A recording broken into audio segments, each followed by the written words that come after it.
Ever struggled with text spilling over or awkwardly wide empty spaces in your Google Sheets? Let's fix that instantly by automatically adjusting your column widths to perfectly fit everything inside. This is the game changer for making your spreadsheets not only look professional but also super easy to read. First, hover your mouse cursor over the line between two column headers. Say, between column A and column B, you'll see a double-sided arrow appear. Now, simply double-click that line.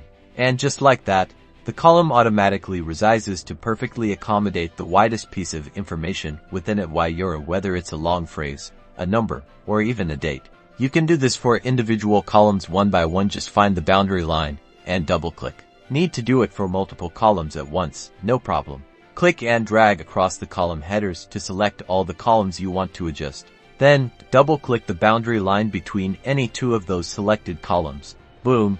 All selected columns automatically adjust to perfectly fit their content. This makes your data presentation so much cleaner and more professional.